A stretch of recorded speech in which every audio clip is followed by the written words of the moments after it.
Hello everyone, कैसे हो आप सब लोग। मैं ज्योति आपके YouTube channel study online point से। तो आज हम करेंगे हमारा labour law MCQ industry relation का पार्ट नंबर 2।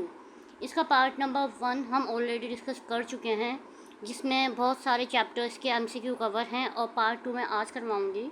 उन चैप्टर्स के मैं आपको नाम बता देती हूँ। Industrial relation, industrial dispute act, factory act, employee provident fund, bonus act, payment of wages, employee compensation and ILO. तो ये 2 पार्ट में ये सारे टॉपिक कवर हैं, और प्रीवियस ईयर क्वेश्चंस हैं सारे।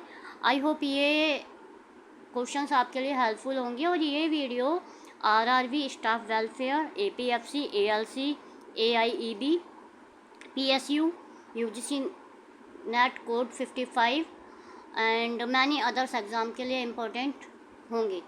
तो आप इस वीडियो को ज़्यादा से ज़्यादा शेयर करें। चैनल पर न्यू हैं तो सब्सक्राइब करें एंड लाइक करें। अब हम देर नहीं करते, हम करते हैं हमारा पार्ट नंबर 2। क्वेश्चन नंबर 31 से 30 तक ऑलरेडी हो चुके हैं, और अगर आपने वो वीडियो नहीं देखे हैं तो आप प्लेलिस्ट में जाके वो वीडियोस देख सकते हो। मैंने ऑलरेडी काफ़ी एमसीक्यूज़ करवाए हैं लेबर लॉ के, तो आप वहाँ जाकर उन्हें देख सकते हो। तो चलो अब हम देखते हैं हमारा question number 31। The industrial peace is secured through voluntary and compulsory. ये पूछ रहा है कि इंडस्ट्रियल पीस वॉलंटरी किस में होता है, कंपल्सरी किस में होता है। आप ऑप्शंस देखो। कंप्रोमाइज एंड आर्बिट्रेशन, कंप्रोमाइज़ कुछ होता ही नहीं है हमारा। सेकंड, एब्जुडिकेशन एंड आर्बिट्रेशन, एब्जुडिकेशन हमारा वॉलेंट्री नहीं होता, इसमें फर्स्ट वॉलेंट्री पूछा है, तो पहले हम वॉलेंट्री देखेंगे, ठीक है। Work committee and industrial tribunal. D, negotiation and adjudication. Adjudication तो कंपलसरी होता है, यहाँ पे कंपलसरी पूछ रहा है तो यहाँ पे एब्जुडिकेशन आ गया। या वॉलेंट्री पूछ रहा है तो नेगोशिएशन। तो इसका आंसर है ऑप्शन नंबर डी। अगर आपको इन क्वेश्चंस के आंसर्स आते हैं तो आप कमेंट बॉक्स में मेंशन जरूर करें, इससे आपका ही रिवीजन होगा। तो चलो अब हम देखते हैं हमारा question number 32। A person as per the factory act, adult mean a person who has completed year of age. Section 2A adult का सेक्शन होता है, सेक्शन 2A। इसके साथ साथ में कुछ क्वेश्चंस में आपके सेक्शंस भी बताती जाऊंगी ताकि आपको सेक्शंस भी याद हो जाएं। देखो, एडल्ट में पहले ए आ रहा है, और सेक्शन डेफिनेशन मोस्टली 2 से शुरू होती है, तो इसको आप ऐसे याद कर सकते हो। एडल्ट का पहला लेटर ए है, तो एडल्ट का सेक्शन हो गया 2A। अब आपको ये बताना है कि फैक्ट्री एक्ट में एडल्ट का कौन होता है। 15 ईयर का है, जो 16 का है, 17 का है, या 18 का है। तो इसका आंसर होगा आपका ऑप्शन नंबर डी, 18, ठीक है। अब हम देखते हैं हमारा question number 33। Again factory act का क्वेश्चन। अब फैक्ट्री एक्ट में क्या होता है, चाइल्ड होता है, एडल्ट होता है, यंग पर्सन होता है, और तीनों की एज अलग अलग डिफाइन की गई है। तो कन्फ्यूजन यही रहती है, इसलिए मैं आपके लिए ये क्वेश्चन एक साथ लेके आई हूँ। अब देखो, एडल्ट में हमने देखा था कि हमारा सेक्शन था एडल्ट में 2A, ठीक है। एडल्ट में ए आगे आ रहा था तो इसका सेक्शन हो गया 2A। 2 से तो डेफिनेशन होती है ए। अब चाइल्ड में आगे आ रहा है C, तो इसका हो गया 2C। मैं कोशिश करूँगी कि अच्छे से अच्छे ट्रिक से आपको सेक्शंस भी याद करवा सकूँ। अब इसमें ये कह रहा है कि as per factory act, child mean a person who has not completed. Child कौन है जिसने कंप्लीट नहीं किया है, ठीक है। इसमें ऑप्शन है 14, 15, 16 या 18। तो इसका आंसर होगा ऑप्शन नंबर बी, 15। अब आपको ये बताना है, जैसे फैक्ट्री एक्ट में चाइल्ड 15 है, तो अदर एक्ट में भी तो चाइल्ड दिया हुआ है। उन अदर एक्ट में एक्ट के नाम लिखने हैं, और चाइल्ड की एज क्या क्या बताई है वो आपको कमेंट बॉक्स में मेंशन करनी है। आपको खुद ब खुद डिफरेंस पता चल जाएगा कि क्या डिफरेंस है। Question number 34। As per factory act, which among the following are true in respect of that definition of worker. तो अब ये वर्कर की डेफिनेशन पूछ रहा है, सेक्शन 2(1) में आता है worker.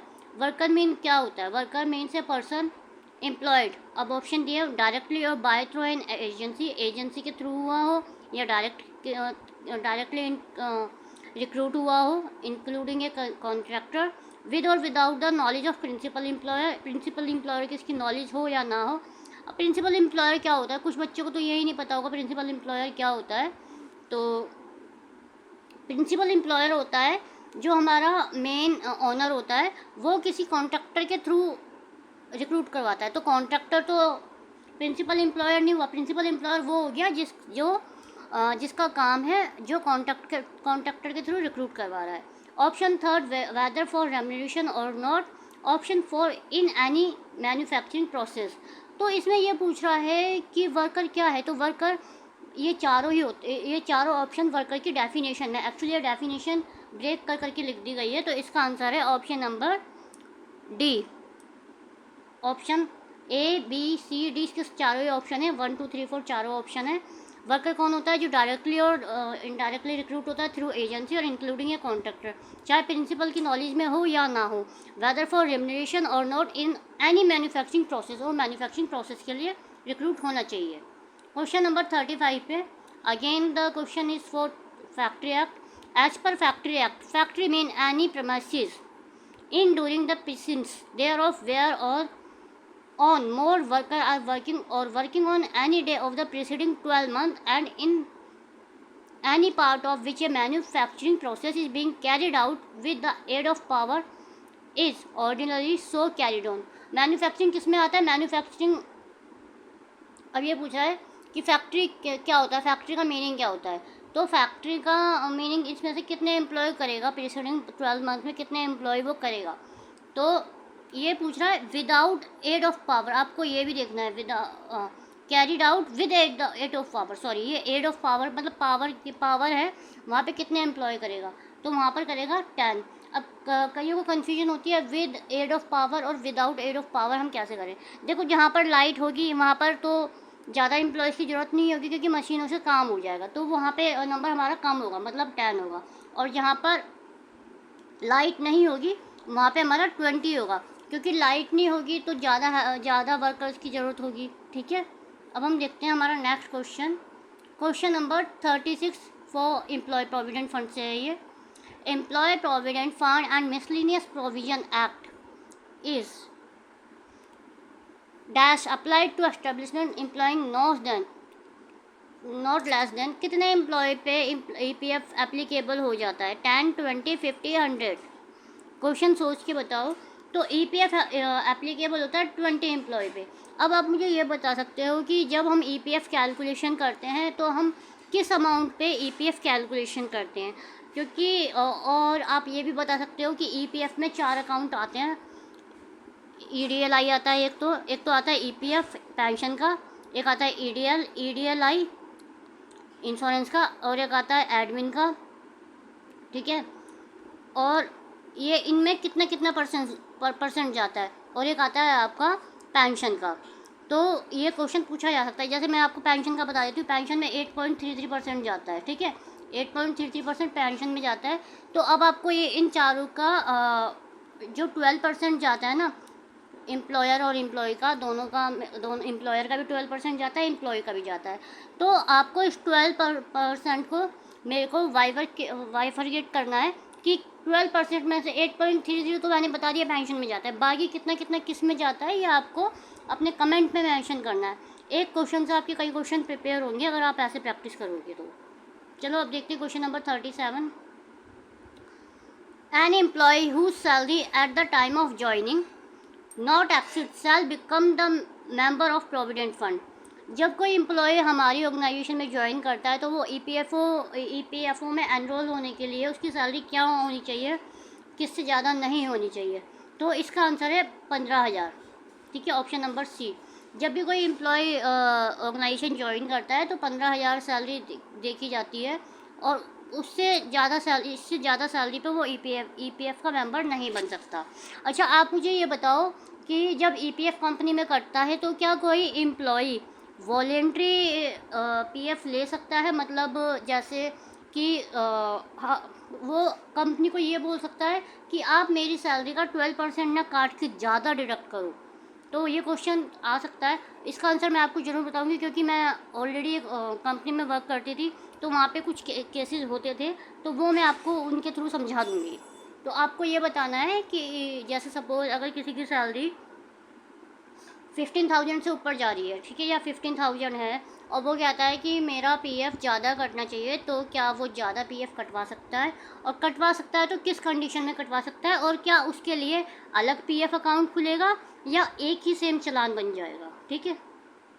Question number 38, employee share of provident fund, employee का शेयर कितना होता है प्रोविडेंट फंड में। मैं आपको पूछ रही थी ये क्वेश्चन ऊपर ही, क्या वाइवर इसका अलग अलग ब्रेक करो 12% का, तो एम्प्लॉय का तो होता है 12%, और आपको एम्प्लॉयर का मैंने बोला था कि आपको करना है, ठीक है, एम्प्लॉयर का आपको ब्रेक करके लिखना है कि किसमें कितना कितना अमाउंट जाता है। अब देखते हैं question number 39, An employee whose salary does not exceed is eligible or bonus under the payment of bonus act. Bonus act में इन चारों में से किस सैलरी पे एम्प्लॉय एलिजिबल हो जाएगा, तो वो है 21,000। अब बोनस एक्ट में आपको मुझे ये बताना है कि जैसे बोनस की कैलकुलेशन होती है और बोनस हमारा कितने मंथ में पे कर दिया जाता है, और बोनस के लिए क्या एलिजिबिलिटी होती है कि 21,000 वाली तो होती है, उसको कितने दिन काम करना चाहिए एम्प्लॉय को कि वो बोनस के लिए भी एलिजिबल हो जाए, आपको ये बताना है। और अगर आपको ऐप नहीं आते हैं या कोई दिक्कत है तो आप मुझे कमेंट बॉक्स में मेंशन करो, मैं डेफिनेटली आपको डीपली करवाऊंगी, क्योंकि कई बार होता है जैसे जो चीज़ हम प्रैक्टिकल करते हैं वो अच्छे से समझ में आ जाती है, और कई बार हमें पढ़ा हुआ समझ में नहीं आता। मैंने ऑलरेडी ये सब कुछ प्रैक्टिकली किया हुआ है अपनी ऑर्गेनाइजेशन में, तो अगर आपको लगता है कि मेरे लेक्चर्स अच्छे हैं और आप चाहते हो कि मैं प्रैक्टिकली ये चीज़ें आपको समझाऊँ, तो आप कमेंट बॉक्स में मुझे मेंशन करो, चैनल को लाइक करो, सब्सक्राइब करो, मैं आपके लिए डेफिनेटली लेक्चर्स लेके आऊँगी। Question number 40, lay off compensation is to be paid at the rate of average wages. सबसे पहले तो आपको ये पता होना चाहिए कि ले ऑफ क्या होता है और रिट्रेसमेंट क्या होता है, ठीक है। अगर आपको नहीं पता है तो आप कमेंट करो, नहीं तो इसका मैं नेक्स्ट लेक्चर इंडस्ट्रियल रिलेशन का लाऊंगी, जिसमें मैं पूरा इंडस्ट्रियल रिलेशन, उसमें और कोई क्वेश्चन नहीं होंगे, इंडस्ट्रियल रिलेशन होंगे विद एमसीक्यूज और सेक्शन, उसमें मैं आपका पूरा बेयर एक्ट सेक्शन और एमसीक्यू से ही याद करवा दूँगी। तो जब हमारा ले ऑफ होता है तो कंपनी हमें कितना एवरेज पे देती है, कंपनी हमें देती है 50%, ठीक है।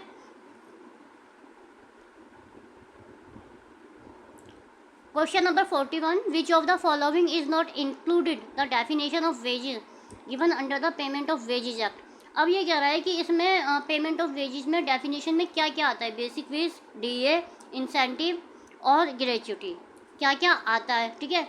ये क्वेश्चन है, लेकिन क्वेश्चन में पूछा गया है कि इनमें से कौन सा ऑप्शन नहीं आता, तो आपको नहीं वाला बताना है। तो 41 का आंसर है, जब आपको पेमेंट ऑफ वेजेस मिलती है ना, पेमेंट ऑफ वेजेस, तो उसमें आपका बेसिक वेज भी आता है, डीए भी आता है, इंसेंटिव भी आता है, ग्रेच्युटी नहीं आता पेमेंट ऑफ वेजेस में, ठीक है। क्वेश्चन नंबर 42 पे आ जाओ, under which labour legislation in India the provision of check off has been accepted. देखो ये कह रहा है कि चेक ऑफ होता है, चेक ऑफ क्या होता है ये भी आपको कमेंट में मेंशन करना है। इंडस्ट्रियल रिलेशन में चेक ऑफ होता है, ठीक है। तो अब ये पूछ रहा है कि चेक ऑफ किस एक्ट में मेंशन किया गया है, चेक ऑफ को एक्सेप्ट किया गया है, इंडस्ट्रियल डिस्प्यूट में किया गया, ट्रेड यूनियन में किया गया, पेमेंट ऑफ वेजेस में किया गया, या इंडस्ट्रियल स्टैंडिंग ऑर्डर में किया गया। तो देखो कई बच्चे होंगे इसका आंसर इंडस्ट्रियल डिस्प्यूट में लगा देंगे, लेकिन ये गलत होगा, ठीक है। चेक ऑफ का जो प्रोविज़न है वो हमारा दिया गया है पेमेंट ऑफ वेजेस में, लेकिन हमारा इंडस्ट्रियल रिलेशन और आईडी में भी चेक ऑफ आता है, लेकिन दिया किस में गया है, वो पेमेंट ऑफ वेजेस में, ठीक है। चेक ऑफ किस लिए यूज होता है ये भी आप मुझे कमेंट में बताओ। Question number 43, according to this act the maximum wage period और payment of wages to employer should not exceed. जब हम किसी ऑर्गेनाइजेशन में काम करते हैं तो हमें पेमेंट कितने दिन में मिल जानी चाहिए, और वो पीरियड उससे एक्सीड नहीं होना चाहिए, तो इसका आंसर है 30 डेज, ठीक है, option number C. Question number 44, the total amount of deduction from wages of employ should not exceed. जब जो हमारा डिडक्शन होता है वो वेजेस से, जो एम्प्लॉय का वेजेस होता है उसका कितने % से ज़्यादा नहीं होना चाहिए, तो वो है 50% से ज़्यादा नहीं होना चाहिए, ठीक है। Fine should be recovered with in, fine कितने दिन में रिकवर कर लेना चाहिए, मेरे हिसाब से इसका आंसर 90 डेज होना चाहिए। ये क्वेश्चन मैं डाउट में रख रही हूँ, ठीक है, क्योंकि ये मैंने प्रीवियस क्वेश्चन लिए हैं और एनटीए ने इसका आंसर लिया है 60 डेज़, लेकिन ये भी नहीं पता कि ये किसका कह रहा है। तो ये मेरे हिसाब से 90 डेज़ होना चाहिए। मैं एक बार ये क्रॉस चेक कर लूँगी, तो आप इस क्वेश्चन को लीव कर सकते हो। Question number 46, if there is willful removal or disregard by the workman of any safety guard or other device which he knew to have been provided for the purpose of securing safety of workmen।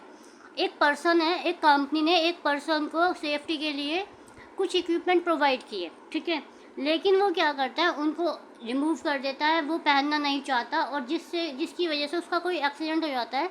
तो इस case में क्या होगा कि employer compensation उसको देगा, employer is liable compensation देगा, या एम्प्लॉयर कंपनसेशन नहीं देगा, या ऑप्शन सी एप्रोप्रिएट गवर्नमेंट देगी, या फिर ऑप्शन डी ट्रेड यूनियन देगी।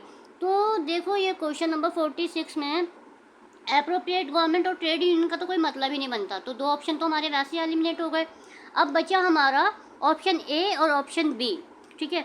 ऑप्शन ए और ऑप्शन बी में आप बताओ कौन सा आंसर होगा। तो इसका आंसर होगा employer is not liable to pay compensation, ठीक है, क्योंकि उसने उसको दिए थे, उसने इक्विपमेंट दिए थे, उसने नहीं पहने, उसने अपनी इच्छा से वो इक्विपमेंट उतारे और उसका एक्सीडेंट हुआ, ठीक है। तो इसमें employer is not liable to pay compensation. अब हम देखते हैं in case of fatal accident, if the commissioner serve notice to the employer based on his sources. Fatal accident के केस में कमिश्नर कितना नोटिस देता है या उस एम्प्लॉयर को, तो वो क्या कर सकता है, ठीक है। देखो, the employer can neglect the notice, employer notice को नेगलेक्ट कर देगा, ठीक है। तो पहला ऑप्शन तो गलत होगा, नोटिस को नेगलेक्ट कर ही नहीं सकता। तो ए तो गया हमारा, तो हमारा ऑप्शन ए और डी सी भी गया। अब ए गया तो ऑल स्टेटमेंट ये incorrect, all statement are correct, ये ए भी गया, ए वाला ऑप्शन भी गया और सी वाला ऑप्शन भी गया, ऑल स्टेटमेंट आर इनकरेक्ट। अब हमें बी सी डी में देखना है कि इनमें से कौन कौन सी स्टेटमेंट सही है या गलत है। अब आपके पास दो ऑप्शन बचे हैं, ऑप्शन नंबर बी और ऑप्शन नंबर डी, क्योंकि ए में ऑल स्टेटमेंट आर करेक्ट आ रहे हैं तो ऑल में ए भी आएगा, तो ए तो वैसे ही गलत हो गया, और सी में भी ए आ रहा है तो सी भी गलत हो गया। अब आपको देखना है ऑप्शन बी सी डी में कौन सा सही है, ठीक है। तो अब आपको हम देखते हैं, if the employer thinks liable he shell make the deposit with in 60 day of the service of notice, वो 60 डेज लेगा, ठीक है, या फिर वो 30 दिन लेगा ऑप्शन सी के अकॉर्डिंग, या एम्प्लॉयर लायबल ही नहीं होगा। तो इसका आंसर है option C and D are correct, option number 4, ठीक है।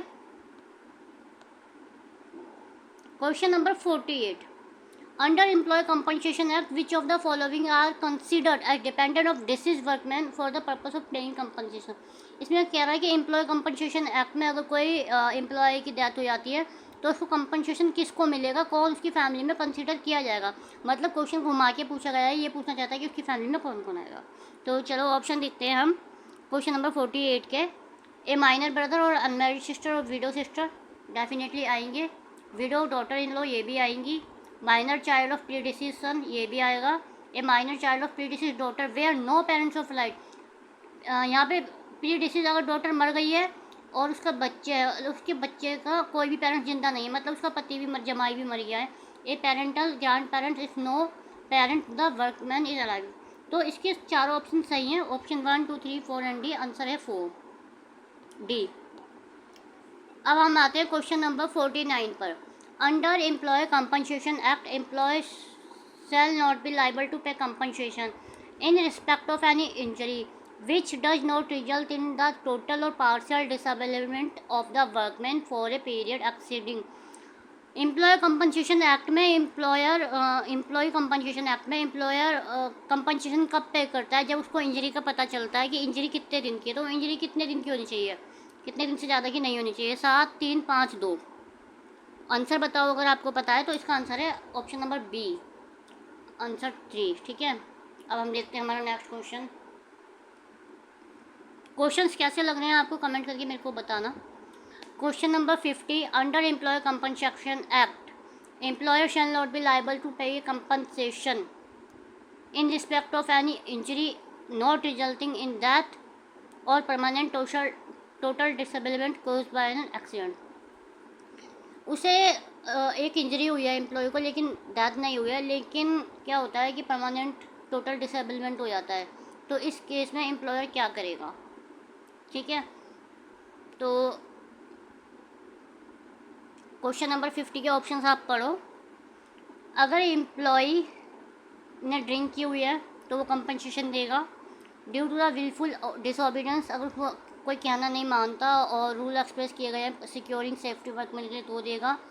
ड्यू टू विलफुल रिमूवल और discarded by the workman, same वही ऑप्शन है जो ऊपर वाला है, या ऑल ऑफ द अबव। तो इसमें all of the above answer दिया हुआ है NTA ने। ठीक है, चलो अब हम आगे देखते हैं। Question number 51, ILO is an agency of international labour organisation किसकी एजेंसी? बहुत ईजी क्वेश्चन है, इसका आंसर तो आप भी दे सकते हो। Option number D, United nation.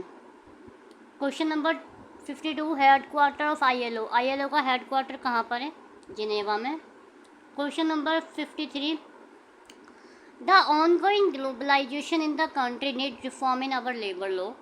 ठीक है, the forces oppose change in the existing labour law legislation is. ये कह रहा है कि जैसे ऑनगोइंग ग्लोबलाइजेशन चल रहा है तो लेबर लॉ के रिफॉर्म हो रहे हैं, तो इसके लिए हमारे जो एग्जिस्टिंग लेबर लॉ है वो किसके होने चाहिए? लेबर खाली गवर्नमेंट के, लेबर के, ट्रेड यूनियन के, एम्प्लॉयर एसोसिएशन के, ह्यूमन राइट कमीशन के। तो इसका आंसर है government, option number A. Question number 54, agency of United nation which deal with international labour standard and providing social protection and working opportunities. इसका answer बताइए आप, बहुत ईजी है ये तो। क्वेश्चन नंबर 54 का आंसर है ILO, international labour law. ILO कब एस्टैब्लिश हुआ था? आप इसकी डेट मेंशन करना कमेंट बॉक्स में। Labour policy highlight, labour policy क्या हाईलाइट करती है इन चारों ऑप्शन में से? Creative measure to attract public and private investment कैसे करना, ये करती है। न्यू जॉब हाईलाइट करती है लेबर पॉलिसी। एम्प्लॉयर एम्प्लॉय के रिलेशन बताती है, या all of the above? All of the above आएगा इसका answer. Question number 56, who among the following advocate the theory of full employment. Full employment की theory को किसने एडवोकेट किया था इनमें से? इसमें से आप बताओ। वेबरिज ने किया था, केन्स ने किया था, एडम स्मिथ ने किया था, AC पिग्यू ने किया था। तो इसका आंसर है केन्स ने किया था। ठीक है, question number 57, bonded labour system evolution act is the result of rectification of by India of which of the following convention. ये किस कन्वेंशन का रेक्टिफिकेशन हुआ था बॉन्डेड लेबर सिस्टम में? ठीक है, तो आप ऑप्शन देख लो। अनएम्प्लॉयमेंट कंपनसेशन कन्वेंशन के थ्रू हुआ था, फोर्स लेबर कन्वेंशन के थ्रू हुआ था, वीकली रेस्ट कन्वेंशन के थ्रू टाइम पे हुआ था, राइट ऑफ एसोसिएशन के टाइम पे हुआ था। तो इसका आंसर है option B, force labour. Question number 58, which of the following has not implemented through an any legislation at the national level. इनमें से कौन सा इम्प्लीमेंट नहीं किया था नेशनल लेवल के मैटर में? तो इनमें से तो A, joint management council, B, worker participation, C, recognition of trade union, D, none of these. तो इसका आंसर है डी, नन ऑफ दीज। ठीक है, question number 59, the composition of which of the following is similar to structure of ILO। ILO का composition किसके structure से मिलता जुलता है? A, canteen managing committee, B, standing labour committee, C, safety committee, D, work committee. तो ये आपका मिलता है स्टैंडिंग लेबर कमेटी से, ऑप्शन नंबर बी। ठीक है, क्वेश्चन नंबर 60 पे आते हैं, ये हमारा लास्ट क्वेश्चन है। विच of the following is not an objective of worker education scheme in India. इनमें से वर्कर एजुकेशन स्कीम इंडिया में जो एप्लीकेबल है, इनमें से कौन सा उसका ऑब्जेक्टिव नहीं है? To make worker responsible citizen, to make them efficient, to enable them to earn more, to make them responsible union member और ऑफिसर। इसका आंसर है C, to enable them to earn. ये एजुकेशन स्कीम का option नहीं है कि आप ज़्यादा से ज़्यादा अर्न करो। ठीक है, ये देखो, ये इसके आंसर की भी मैंने यहाँ पे मेंशन किए हुए हैं। ये लेक्चर यहीं फिनिश होता है, और अगर आपको लेक्चर अच्छा लगा हो तो आप वीडियो को लाइक करना, चैनल को सब्सक्राइब करना, और हो सके तो ज़्यादा से ज़्यादा शेयर करना, ताकि और बच्चों की भी हेल्प हो सके। और thank you, keep learning, keep sharing. Bye bye, thank you guys.